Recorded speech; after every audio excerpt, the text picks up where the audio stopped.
and welcome to Short on Shorts. I'm Isaac Simpson, senior editor of Colaborator.com.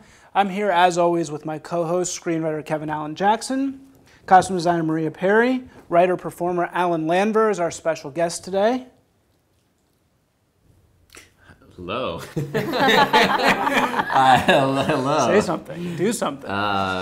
Pleasure to be here. Nice to have you, Alan. Thank you so much. Thank you for joining us. Thank you very much. Thank you for the beer and whatever. Yeah. Anyway, we're here to review 4 short films that you can find on the internet. And without further ado, let's just jump into our first short.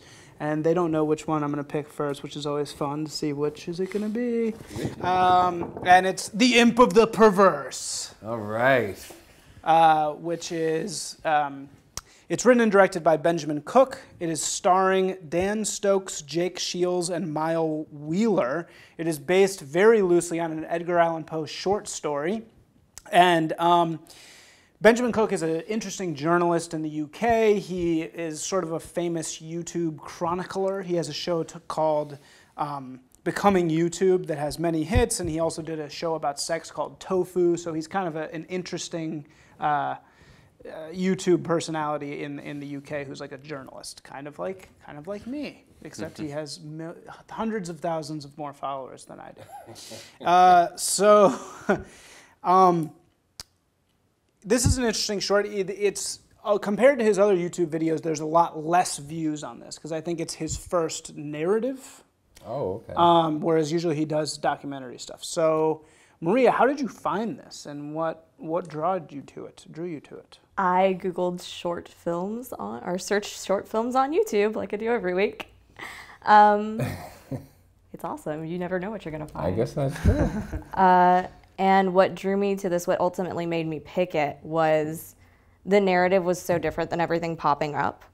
Again, it's not just 2 dudes in a room. This has a lot of, it feels Chuck Palahniuk-esque, I guess. To me, it felt like that just because of the way the narrative works. It's sort of this, it doesn't break the fourth wall, but it kind of feels like it caresses it. And it works like an internal monologue, so it feels, I don't know, it feels engaging, but it also focuses mostly on like, hey, what if you just did that thing that you're thinking about doing right now that's really horrible and you probably shouldn't be doing it? And I really like that. Well, the idea, the word imp of the perverse comes from the idea that you always have this thing in your head that you could do, the absolute worst thing you could do in a situation, like jump off a bridge or get naked in a ridiculously, crowded place. And the imp of the perverse is this little animal on your shoulder that sort of makes you want to do that. Right. Yeah, frankly, I'm surprised that more people haven't made this movie, to tell you the truth, that haven't used this idea. Because it's a great idea. It's so fun. Everybody can relate to this, right? I mean, everybody knows what they're talking about. We all have that little voice inside our head that wants to, that wants to push Maria off the bench right now. Or that, well, I think we can all agree that we want to push Maria off the bench. Yes, we all agree we have that right now. I'm so sorry, you guys. I don't know what I did to cause that. But. No, but we all have that. And I just can't believe like more filmmakers, more storytellers haven't touched on that. I think this is a really, really fun movie, to tell you the truth. I have my usual little things about it, about the some of the camera work and lighting and things like that. But the opening few shots of this were actually haunting in a really weird way, and it sort of surprised you. You thought it was going to be a different movie than it turned out to be. But mostly, I just had a great time with it because it's so true. And they had so much fun with it. It's a great, and it's a fun way to explore it, right? Like he takes this monster that's inside all of us and he locks it in his closet and, well, I won't say what happens at the end. But what did you think of it, storytelling-wise? Yeah, I mean, to me, actually, I think this story has been portrayed in a lot of different ways. 2 films that I've seen recently, actually, that kind of touch on it are both horror movies. And I think that's, to me, what was interesting about this, is it was actually a comedic take on an idea that you're usually seeing in the horror genre. There was a movie called Babadook that came out a year or two ago. It was a similar idea. It was about like that sort of monster in the closet type situation, but it was more from the perspective of this is something I'm hiding potentially, or at least that's what I took from that film. And it's this thing that's haunting you that lives inside you, which to me was kind of what the Imp of the Perverse was also sort of about. It sort of just it depends how you kind of look at it. And then there was another movie that I just saw, also came out I think last year, called It Follows, which I keep hearing about this movie. I haven't seen it yet. Great film. So I think that like the horror genre and that idea in general is a very great, and used metaphor, which, and it doesn't surprise me that it's based on an Edgar Allan Poe short story. Now that I didn't know that, but it makes sense given the fact that it's been used in that genre before. Yeah, so. And both Babadook and It Follows are sort of about this thing constantly following you around. Which is maybe the Imp of the Perverse, this constant maybe desire to do the wrong thing. Exactly. The difference here, though, and I think we're sort of painting this in a little bit of an inaccurate light, is this movie is funny. Correct. That's what I'm saying. This is a comedy. Right. Yeah. Oh, it like suddenly cuts to animation a couple of times. A kid with a ukulele comes over. It's awesome. It's great. Yeah. Yeah, I mean, as someone who doesn't delve into the horror genre a lot, like I guess that's probably why I've missed it, right? But certainly, in a comedy, I haven't seen this in a comedy before, and it's great material. It's perfect for a comedy. So what did you think about the use of a lot of animated tangents and flashbacks, and it seemed a little bit excessive to me? Yeah, I mean, it didn't seem excessive to me at all. I did think that some of it was tangential. I often feel that when I see like animation come out. I know, like we saw another one of the movies that I brought in a few weeks ago, Myrna the Monster. That also had certain moments. Now that was a little bit more tied into the story, but that also had certain moments where you're like, why are they going to animation? Yeah, do we need this? Yeah. Tangent? That's how I kept feeling like, why do we need this whole segue? I just think that it was fun. It didn't bother me a ton because it was like they were kids and they were talking about monsters and they, and... You've got a guy who hasn't slept in 3 days. I feel like maybe that's got something to do with it. It's his narrative. You start seeing stuff. I start seeing stuff after 3 days of no sleep. I don't know about you, but... I mean, so it didn't bother, for whatever reason, it didn't bother me so much, but I do agree with you that if there was a serious criticism of this movie if I wanted to make one, it would be, I don't think that they tied that in as well as they could have. But I didn't feel it was excessive. I mean, how many times did they go to it? Like 2 or 3 times, know?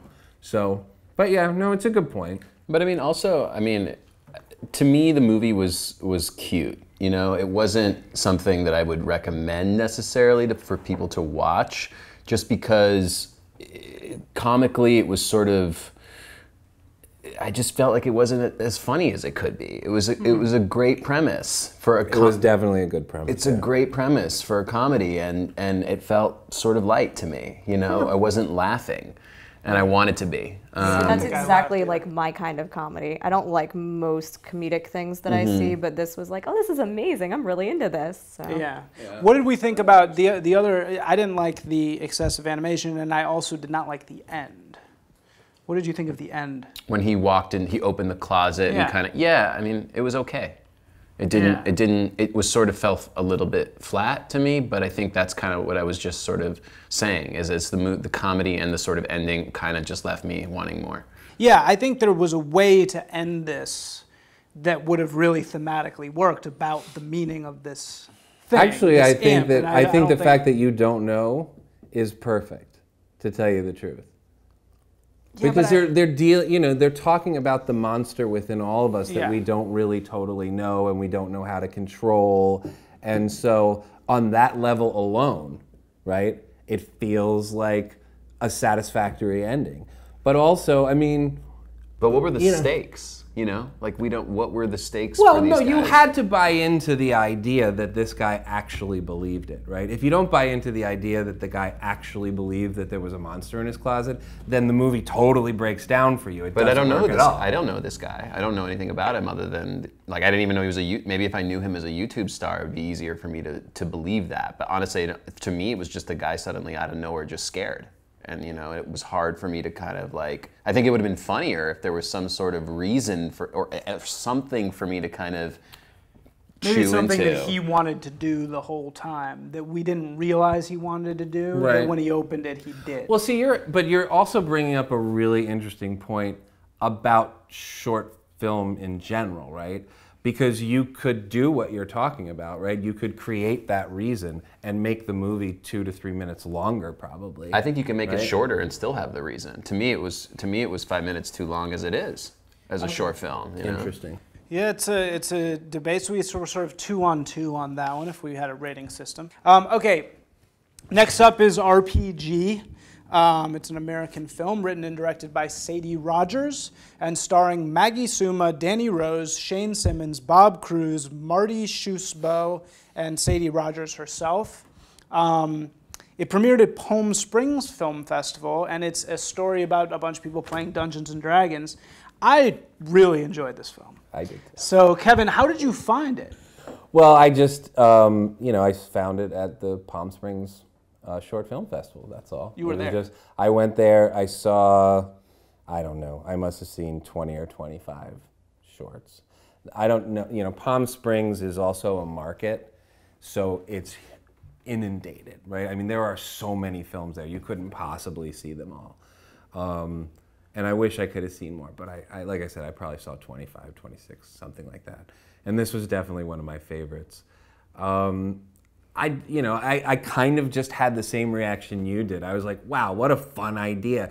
And and how great that you can make a short film that's that compelling for what it is in basically one location, right? That was what a great idea to be able to shoot something be able to shoot something that low budget, but it's shot really well, and it's this very, because that's so rare, I guess is my point. To be able to do this sort of self-contained world and have it still be compelling. Well, it might not have been. What was so compelling about it to me was that I didn't even know Dungeons and Dragons worked that way. Like, I thought it was like a board game or something. Like, I did not know that it was like people looking at a screen and like.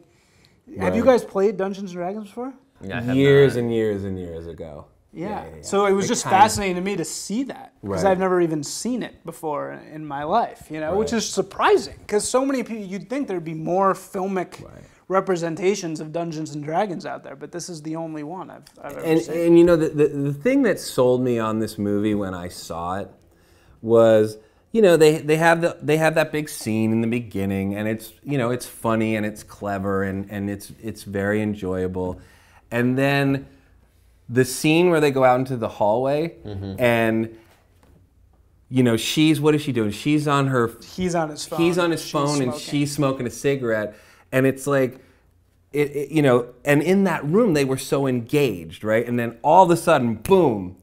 They were totally disengaged, and yet they wanted to kiss and they couldn't. And it's one of those things, I always feel like if I recognize the metaphor, maybe it's way too obvious. But in this case, it didn't feel obvious. It felt like the thing that had to happen for this movie to have any sort of resonance. That was that scene in the hallway. Maria, as somebody who's played Dungeons and Dragons before, does this seem...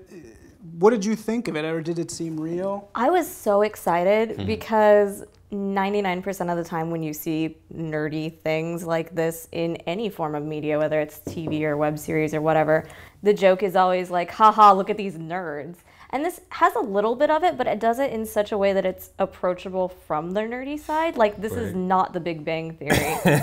And that's wonderful. These were real nerds. These weren't fake nerds. It was great. Like, you could tell not only did they know what they were talking about, but even in the small details, like there's Brian Froud artwork on the divider that the DM is using to keep everybody from seeing his sheets and stuff. I was just like, yay. And their names in the end were just... Oh, yeah. Wolfgar. Yeah, what a brilliant twist. Wait, what is Brian something? Brian Froud is a really famous fantasy artist. He's the guy who designed like all the goblins in the movie Labyrinth, and he does a lot of fairy artwork and stuff. He's really cool, and he's really well known if you're into that. If you aren't, then you're like you, and you're just like, what's that? Yeah. Right.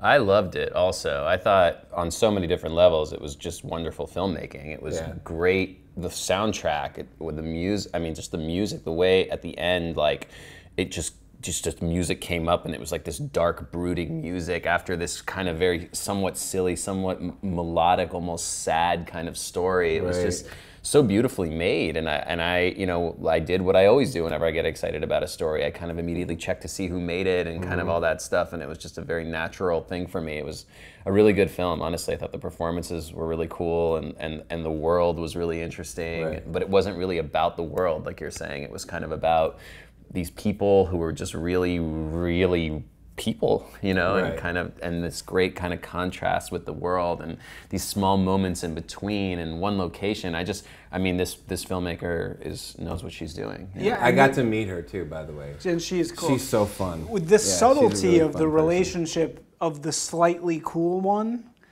you know, who was like a little bit of an outcast because he was on Tinder and they said, get off Tinder. Oh my God, when he got upset. He's clearly such a nerd, but he's like the good-looking nerd, you know what I mean? Yeah. And that just felt so dead. That was like perfect. And they're like, oh, you're the guy on, like, go on Tinder. Yeah, and they like you know, kick him Mr. out. Cool They're like, guy. no, you're dead. Yeah. And he gets so, and I love his performance. I thought was amazing. That guy actually, and all their performances were really good, but his was so subtle. He just had these Shane Simmons, I think. small little glances throughout the game, and then all of a sudden he's the one who gets the most pissed off. And I thought it was so interesting. And he just like leaves in a huff, and it was just.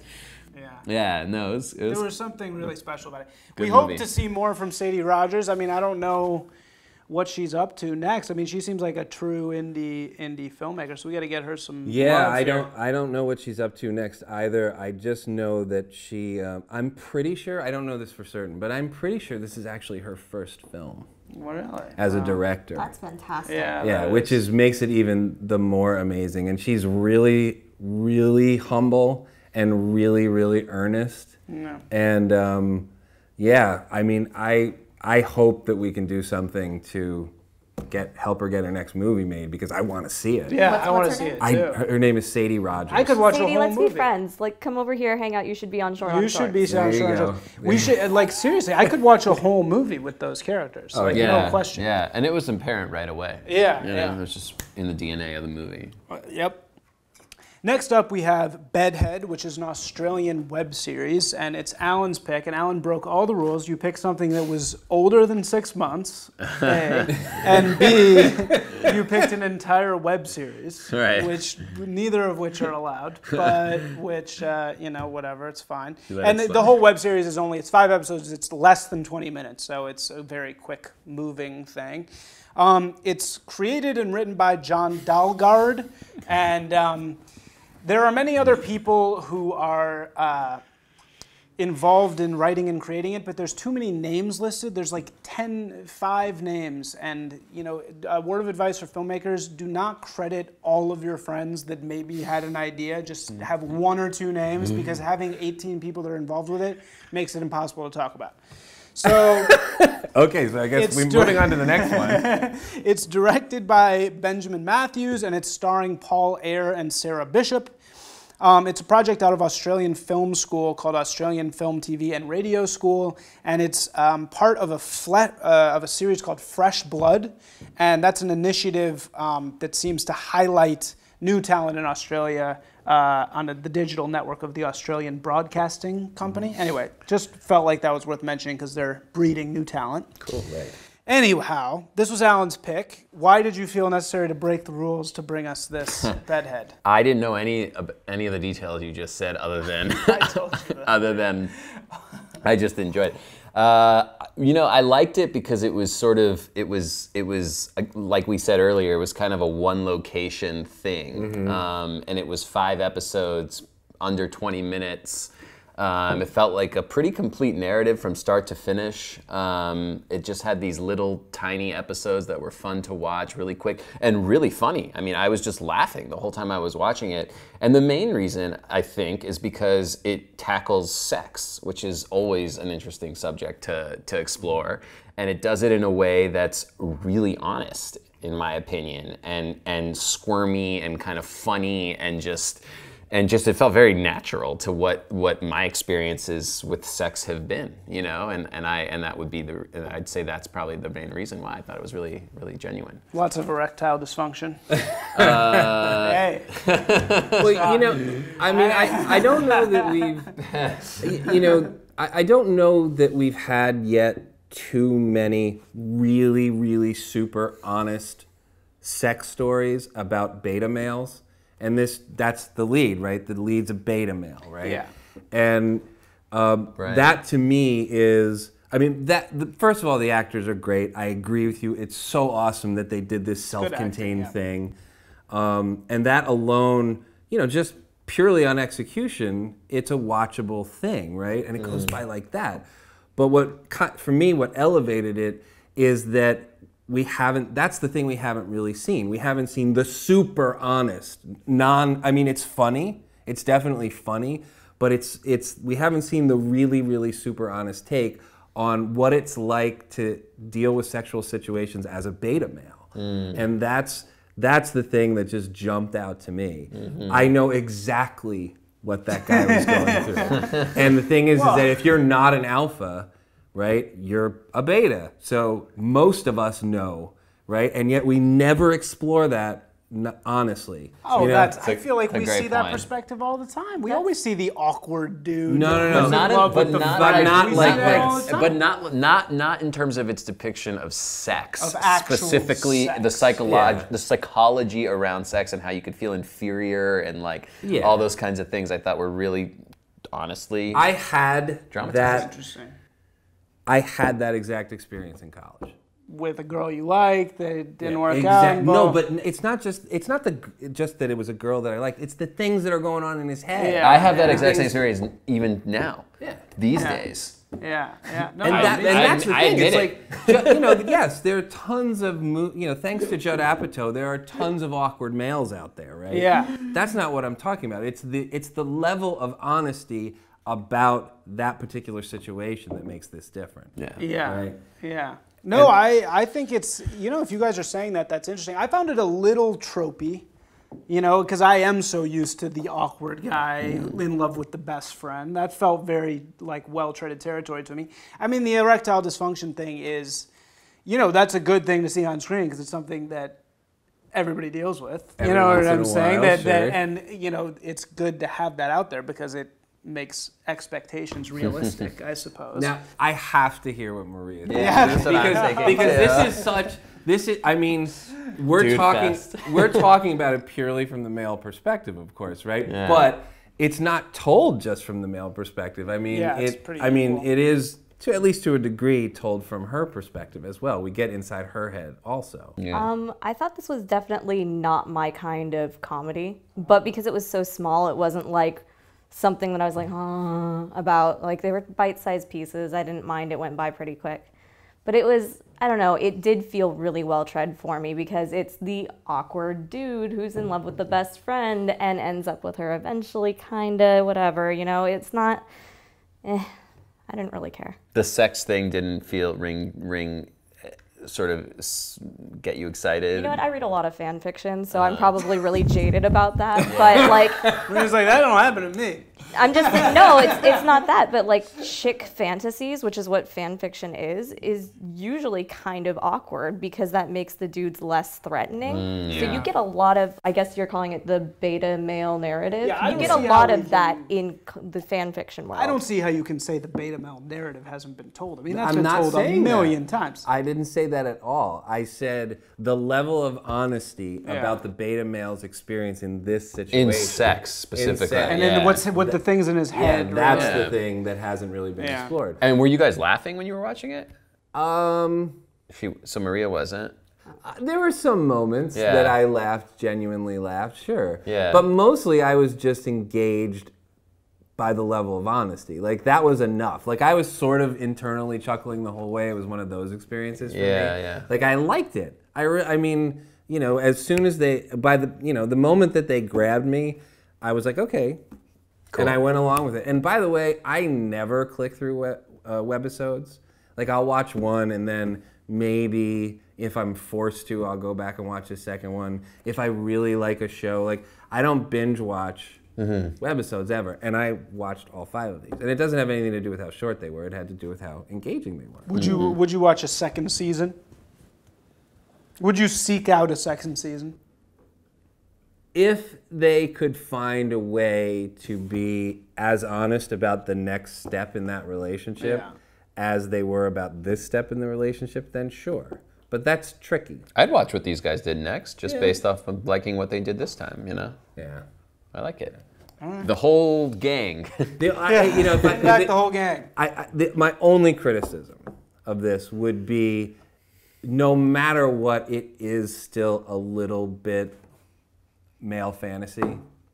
You know, that you get the hot, you know, that you get eventually the hot friend. even no matter who you are, you get the hot you could be the girl, biggest schlub in the world, and yeah. eventually you win over get the the hot hottie, friend. I'm actually really interested in this because usually male fantasy is so hyper masculine and it's just like, you know, violence and I'm a badass, and you guys are responding so positively to something that really casts the guy in sort of a lesser role. Well, and these betas are. Well, yeah. No, I think that's a good point, and I think that's probably what draws me to it, because I think there's, for me personally, like there's a lot of like pressure on males to be kind of like the constantly erectilely functioning human, you know what I mean? Like, and that's so interesting. alpha. To be the because- guy, to be the dickhead ex-boyfriend who she sleeps with. And that's so Exactly. interesting to me because Who slaps his own most- ass. I like that. He was funny. That was funny. but that's everything that I've ever read about like writing a movie mostly is pitched for the male gaze. So it's usually saying, hey, you should write the asshole guy friend as like the lead. So the fact that you guys respond so positively to this is really kind of cool to me. Even though I didn't love it, I feel like it wasn't as much aimed at me, but that's awesome.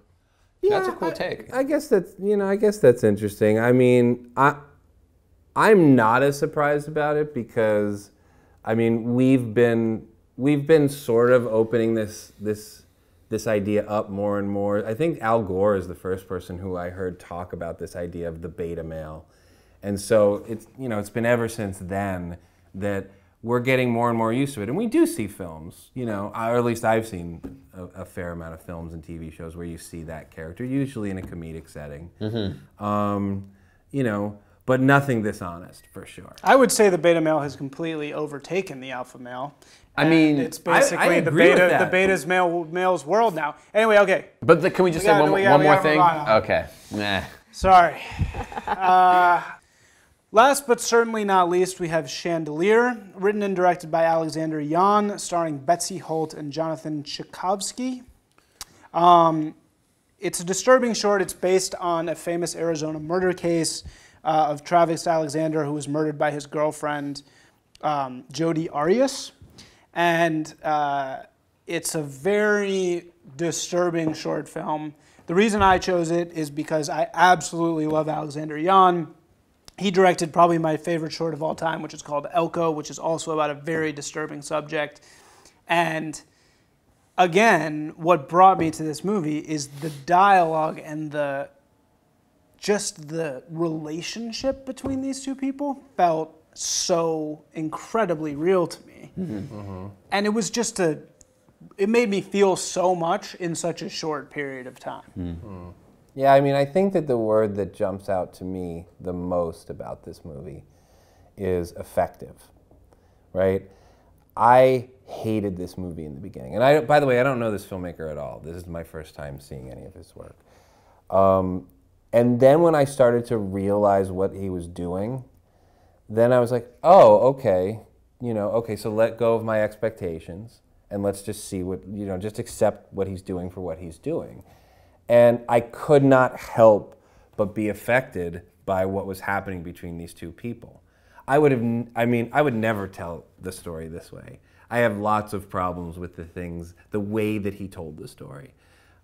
It just, too much of it felt way too random to me. But the story itself between the two of them, I mean, I said this to you before we started taping, that if that's really not real people, then those are the two most brilliant actors in the history of film.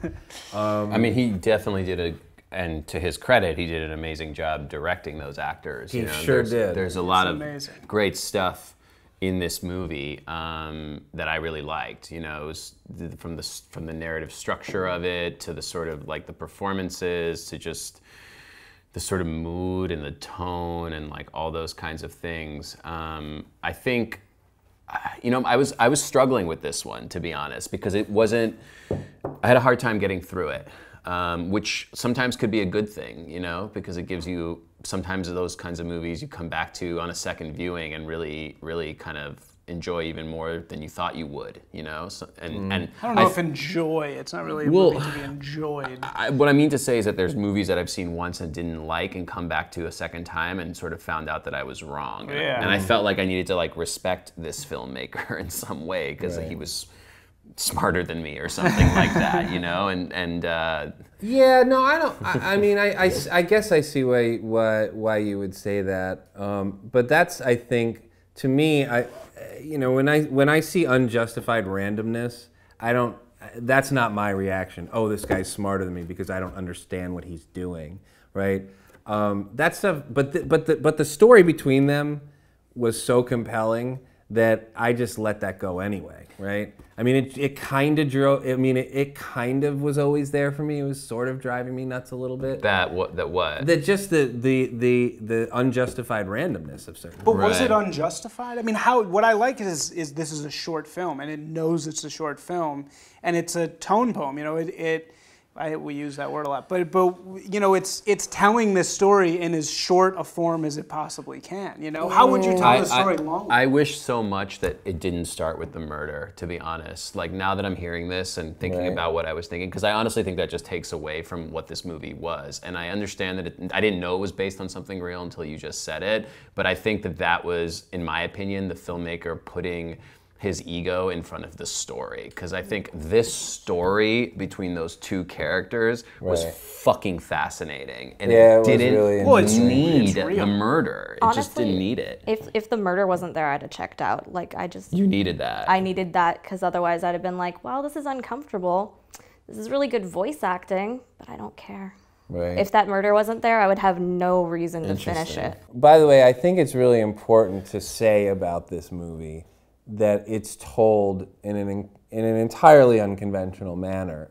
It's all, I mean, I don't know if it's actually cell phone footage, but it looks like somebody's home movies. It looks like movies that people took on their phones. What I did like is and it's photographs. So it's like home movie footage and photographs, the entire movie. And it was interesting because the camera was always in different places. So sometimes it was a camera that was obviously placed there and interacted with by the characters, and sometimes you felt like you were watching like security footage.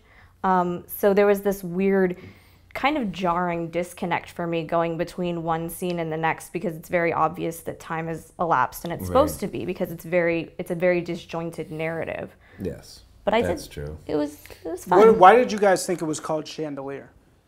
I gave up trying to figure it out. Well, the song is called Chandelier, isn't it? The Rihanna song or whatever Here's it is. what I think. He uses a lot of he uses, in my opinion, non-diegetic music in his movies. And it's always kind of pop songs that are kind of happening in the background of these crazy events, which that was part of the randomness of this. See, no. I think that it's not random at all, because first of all, I really like how that mimics life, because it is kind of like wherever I am, I have these pop songs playing in the background, which I find very realistic.